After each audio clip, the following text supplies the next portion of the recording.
Iran एक ऐसा मुल्क जो माशी दबाव, अंदरूनी एहतजाज और अंदरूनी हालात की वजह से एक दबाव में है। आज हम उसी के ऊपर बात करने जा रहे हैं। मेरे साथ मौजूद हैं रज़ा अब्बास, इंडिपेंडेंट जर्नलिस्ट हैं, आप इनको देखते रहते हैं, तो उसी हवाले से इनसे आज बातचीत करें। अच्छा, जो ईरान में इस टाइम एहतजाज हो रहा है या जो बेचैनी नज़र आ रही है अवाम में, ये सारा मतलब इसके बैकग्राउंड क्या है? इसका अगर कुछ थोड़ा सा बैकग्राउंड हमें बता दें। ज़ीशान भाई, सबसे पहले तो आपका बहुत शुक्रिया और आपने नया सफ़र शुरू किया है और हम काफ़ी बार ज़ीशान भाई से कहते भी रहे कि सफ़र जो है इसको जल्दी करें, लेकिन बहरहाल देर आए दुरुस्त आए। ज़ीशान भाई, आपने जहाँ तक ये सवाल पूछा है, सवाल बड़ा अहम है। देखिए, ईरान की जो मौजूदा जो सूरत हाल है, इसके जो पस पर्दा जो मुहरक़ात हैं, चीज़ें हैं, ज़ाहिरी तौर के ऊपर तो हमें तो ये लगता है कि करेंसी का गिर जाना और वह एहतजाज की वजह बना है। लेकिन इससे पहले भी ईरान के अंदर तवातुर के साथ जो एहतजाज हुए हैं, उनका जो नतीजा हमेशा से जो निकाला गया या जो एक्सपेक्ट किया जाता था वो यही होता था कि जो हुकूमत है या निज़ाम है ये गिर जाएगा। मौजूदा जो अगर आप ये कहें कि जो ज़ाहिरी तौर के ऊपर जो एक वजह आपको नज़र आती है वो ये है कि आपको याद है कि अमेरिका की तरफ से तो ईरान के ऊपर तो एक तवील मुद्दती माशी पाबंदियाँ तो हैं, लेकिन 2015 के अंदर जो बराक ओबामा के टेन्योर के अंदर जब ईरान के अंदर हसन रूहानी साहब की हुकूमत थी और वो सदर थे, जवाद ज़रीफ वज़ीर ख़ारजा थे, उस वक्त जो एक एग्रीमेंट हुआ था, मुशतरका तौर के ऊपर एक एग्रीमेंट हुआ था जिसके तहत कुछ पाबंदियाँ ईरान से हटा ली गई थी। मगरबी दुनिया ने हटाई थी, अक़वाम मुत्तहिदा ने हटाई थी, लेकिन फिर हमने देखा कि ईरान इसराइल वार की 12 रोज़ा जो जंग हुई उसके कुछ ही महीनों के बाद मगरबी दुनिया की तरफ से दोबारा ईरान के ऊपर एक प्रेशर था कि अब आपको अपना मिज़र प्रोग्राम जो है इसको मुकम्मल बंद करना है और जितने भी जोहरी मवाद आपने जो चीज़ें बनाई हैं इसे डिसमेंटल करना है। अगर आप नहीं करेंगे तो उस प्रोग्राम की या उस एग्रीमेंट के तहत जो हमने आपसे पाबंदियाँ किसी हद तक उठाई थी वो हम दोबारा आपके ऊपर लगा देंगे, स्नैप बैक जिसे कहा गया। अब वो पाबंदियाँ दोबारा से लगी ईरान के ऊपर और उसके असरात इस हद तक आए कि 42% से लेकर 75% तक ईरान के अंदर महंगाई होगी। ईरान जो एक अमेरिकी डॉलर है वो ईरानी रियाल जो है 1.45 मिलियन के बराबर चला गया। और अब इससे आपको पता है कि ताजिक कम्युनिटी ठीक ठाक किस्म की इफेक्ट हुई और वो सड़कों के ऊपर निकले और ये वो वजह बनी है। अगर आप ये कहें कि ईरान के मौजूदा जो एहतजाज उसकी वजह क्या है, तो ये उसकी एक डेफिनेशन है। अच्छा, मतलब इसमें ये हम कह सकते हैं कि डायरेक्टली इनडायरेक्टली इसमें ईरान के अंदर जो भी सिचुएशन क्रिएट हुई है, इसमें अमेरिका और इसराइल की मुदाखलत है। अच्छा, इसके अंदर आप ये कह सकते हैं कि जो राइटर्स की जो खबर हमारे सामने आई रिसेंटली, ईरानी हुकाम को कोट किया गया था, उसके अंदर ईरानी हुकाम को ये कह कर कोट किया गया कि जो मौजूदा जो सिनेरियो चल रहा है इसके अंदर हमें ऐसा लगता है ईरान के बकौल कि बैरूनी क़ुव्वतें इसके अंदर शामिल है। क्योंकि देखिए, पैटर्न क्या समझ में आ रहा है ज़ीशान भाई, 3 किस्म के जो अफराद हैं वो इस वक्त ईरान की सड़कों पर हैं। एक वो हैं जो मौजूदा निज़ाम के हामी हैं, वो अपनी वफादारी जाहिर करने के लिए सड़कों पर निकले हुए हैं, और दूसरे वो हैं जो ताजिर कम्युनिटी है जिनके कारोबार मुतासर हुए हैं ईरानी करेंसी के गिर जाने से। तीसरे वो हैं ईरानी हुकाम के मुताबिक जो 1500 से 1000 या 500 की टोलियां बनाकर ईरान के मुख्तलिफ जगहों के ऊपर निकलते हैं, अमलाक को नुकसान पहुंचाते हैं, बसेस को जलाते हैं। मिसाल के तौर पर पाकिस्तान का जो मेन स्ट्रीम मीडिया है, समा टीवी, इसने ईरानी मीडिया को कोट करके रिपोर्ट जारी की थी कि अब तक जो है वो 45 बसेस जो है वो नज़र आतिश की गई हैं, 2 बैंक्स को जलाया गया है, 2 हॉस्पिटल को जलाया गया है और 25 मसाजिद को भी शहीद किया गया है। अब बंदा सोचता है ना कि यार, अगर वजह महंगाई है तो मसाजिद का क्या कसूर है, मजहबी मकामात का क्या है? हाँ, ये आपको समझ में आता है कि कोई थर्ड फैक्टर ऐसा है जो इस एहतजाज को इंतशार की तरफ तब्दील करने की कोशिश कर रहा है। जी। अच्छा, इसमें अगर जिस तरह भी आपने कहा कि 3 किस्म के लोग शामिल हैं, तो क्या इसमें वहाँ के जो नौजवान जो ख़ुसूसन ख़वातीन हो, क्या वो भी इसमें शामिल हैं? क्योंकि ज़ाहिर बात है, एक चेंज चाह रहे होते हैं, एक कंटिन्यू एक चीज़ चल रही है, उसमें फिर लोग रहते रहते हैं, तो क्या वो भी वहाँ पे चाह रहे हैं कि कोई निज़ाम में तब्दीली हो या हुकूमत की एटलीस्ट तब्दीली हो? क्या वो भी इसमें शामिल है, नौजवान भी? अच्छा ज़ीशान भाई, ये बड़ा अहमियत का हामिल सवाल इसलिए है कि पाकिस्तान के अंदर रहने वाले, बिलखसूस क्योंकि हमारे पाकिस्तान के मीडिया का मिजाज है कि वो जियो पोलिटिकल इन अमूर को कवर नहीं करता। ईरान के अंदर जो बसने वाले जो लोग हैं, हर मुल्क की तरह वहाँ भी एक तकसीम या इख्तलाफ राय पाया जाता है। जैसे पाकिस्तान के अंदर अभी कुछ लोग किसी निज़ाम के हामी होंगे और कुछ उसके इख्तलाफी होंगे, इसी तरह ईरान के अंदर बिलखसूस वो एरियाज़ जहाँ पर ज़्यादातर कुर्द आबाद हैं वो इस मौजूदा निज़ाम के ख़िलाफ़ हैं और वो अमली तौर के ऊपर जिस हद तक कोशिशें भी करें वो करते हुए नज़र भी आते हैं। और ये वो वजह है कि आपको पता है कि तुर्की की तरफ से PKK जो कि एक कुर्द तंजीम थी, तुर्की ने उसे कलअदम भी करार दिया था, ईरान भी इसको कलअदम करार देता है और उसी की एक और एक्सटेंशन भी है जिसका जो ज़्यादा वजूद है वो ईरान के अंदर है।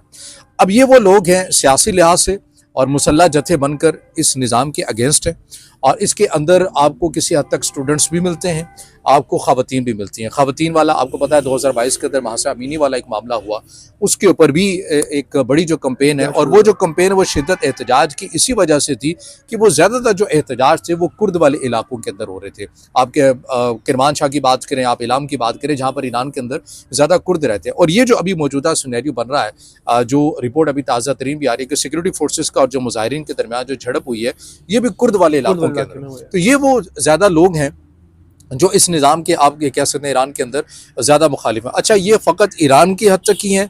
कुर्द जो बेल्ट है पूरा, ये इराक़ के अंदर देखें, तुर्की के अंदर देखें, ईरान के अंदर देखें, ये जहाँ भी हैं इनका एक नैरेटिव है कि हमारे पूरे इस कुर्द बेल्ट को अलग मुल्क बना दिया जाए।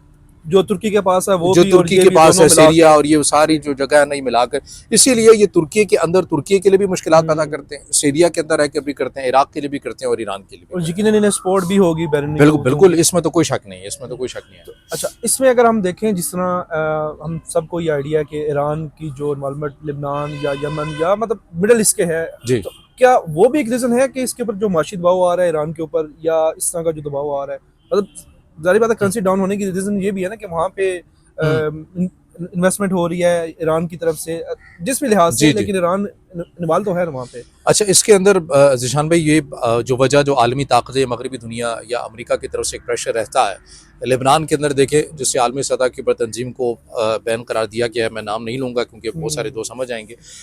उस तंजीम के पीछे जो मगरबी दुनिया है या अमेरिका है, इसराइल है, वो ये समझते हैं कि ईरान उनको सपोर्ट करता है, उनकी सपोर्ट से दस्तबरदारी हो जाए, गज़ा के अंदर जो तंजीम है उसके सपोर्ट से दस्तबरदारी हो जाए, और इस तरह की जो इराक़ के अंदर एक तंजीम है उसकी सपोर्ट से दस्तबरदारी हो जाए, और मौजूदा जो सिस्टम है इसके अंदर अगर ये जो मौजूदा जिसको कहा जाता है विलायत फ़क़ीह का निज़ाम है, आप इस निज़ाम से पीछे हट जाएँ और हमारे बताए हुए निज़ाम के मुताबिक आ जाएँ, तो सारा वो कहते हैं ना कि ऑल इज़ वेल है। अगर आप इसी डेफिनेशन के अंदर रहेंगे, अपने बनाए हुए निज़ाम के अंदर रहेंगे, तो फिर मगरबी दुनिया को आपसे इख्तलाफ रहेगा। असल जो चीज़ है वो उसूल है, इससे अमेरिका को या आलमी ताकतों को कोई फ़र्क नहीं पड़ता कि किस मुल्क के अंदर डिक्टेटरशिप है या जमहूरियत है। ये तो कह लें कि दिखाने की बात होती है ना, वरना आप अरब ममालिक के अंदर देख लें, वहाँ क्या जमहूरियत है, वहाँ जमहूरियत नहीं है, लेकिन अमेरिका के उनके साथ मिसाली ताल्लुकात हैं। ऐसी बेशुमार किस्म के एग्जाम्पल हैं, लेकिन कुछ नज़रियात और उसूल हैं जो ईरान समझता है कि वो उसकी बका के लिए ज़रूरी है, उससे वो पीछे नहीं हट सकता। अमेरिका का ये दबाव रहता है कि आपको इससे पीछे हटना पड़ेगा। अच्छा, ये तो हम सबको नज़र आ रहा है कि अभी क्या हो रहा है, ये कहाँ पे रुकेगा, मतलब ये जो एहतजाज है अगर उसकी खास तौर पे बात की जाए, क्योंकि इससे पहले जैसे 2019 में एहतजाज था, 22-23 में था, तो उसके ऊपर इतना ज़्यादा फोकस नहीं था फिर भी इंटरनेशनल मीडिया का या अमेरिका का या इसराइल का। अभी वाला जितना एहतजाज है ना, उसके अंदर जहाँ वो महंगाई और इन चीज़ों को तो हाईलाइट कर रहे हैं या इस चीज़ को उठा रहे हैं, लेकिन वो एक सवाल जो मैंने हर आउटलेट के ऊपर पढ़ा जो भी इंटरनेशनल है, वो यही कह रहे हैं कि यहाँ पे जो लोग निकले हैं वो निज़ाम की तब्दीली के लिए निकल रहे हैं। तो ये सारा एहतजाज कहाँ पे रुकता हुआ नज़र आ रहा है? अच्छा ज़ीशान भाई, इस बार जो एहतजाज के ऊपर निज़ाम की तब्दीली के ऊपर ज़्यादा ज़ोर डाला जा रहा ना, उसकी जो वजह ये फ़कत ईरान तक महदूद नहीं है। अब ये देखें कि यमन तनाज़ा, सऊदी अरब और मुत्तहिदा अरब अमारात से मुतल्लिक उसके ताल्लुकात मिसाली बनते जा रहे हैं इसराइल के साथ और अमेरिका के साथ। सऊदी अरब आपको उस कैम्प के अंदर है भी, लेकिन उससे किसी हद तक अपना जो रिलाई कर रहा था वो पीछे हटता हुआ नज़र आता है।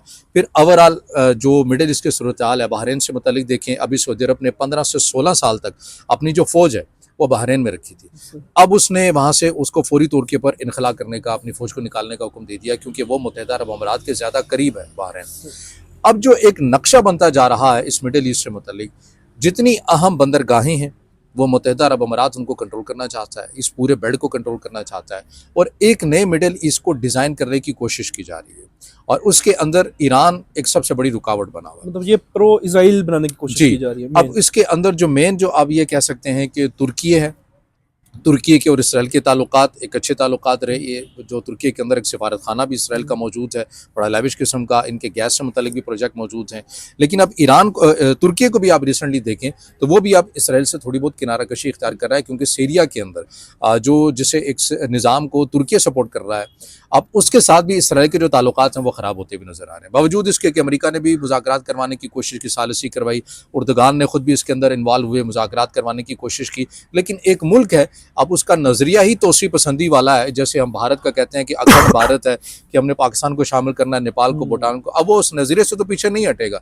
अब इसका इदराक हो चुका है तुर्की को सऊदी अरब को और जो दीगर जो ममालिक हैं जो इस ब्लॉक से निकलकर अपना एक अलहदा ब्लॉक बनाते हुए नजर आ रहे हैं, अब उन्हें समझ में आ गया है कि अगर ये आज ईरान के साथ होता है, अगर ऐसा कुछ होता है तो ये कल को फिर आग वहाँ तक नहीं रुकेगी बल्कि हमारे दरवाज़ों तक भी आएगी। तो निज़ाम की तब्दीली इसलिए ज़रूरी है ताकि यहाँ के जो वसाइल हैं, यहाँ का जो जोग्राफिया है, इससे अपने मकासद के लिए इस्तेमाल किया जाए। आज वो उनके लिए थ्रेट है, उसको वो अपना एक हम फिक्र बनाना चाहते हैं। सही सही, मतलब ये ईरान इस एहतजाज को भी बर्दाश्त कर जाएगा इस दफ़ा, जो नज़र आ रहा है। ये नज़र आ रहा है क्योंकि देखिए एक्सियोस की रिपोर्ट है, अमरीकी मीडिया आउटलेट है।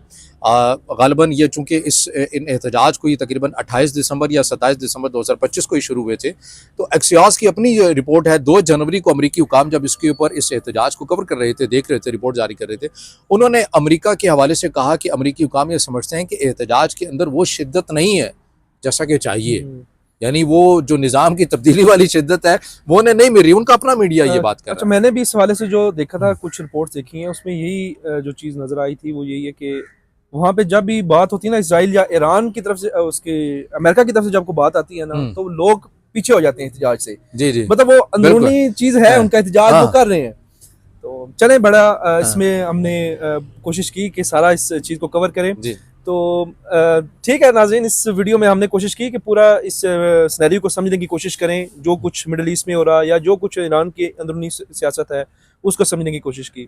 तो मिलते हैं इंशाल्लाह किसी नेक्स्ट वीडियो में, तब तक के लिए अल्लाह हाफ़िज़।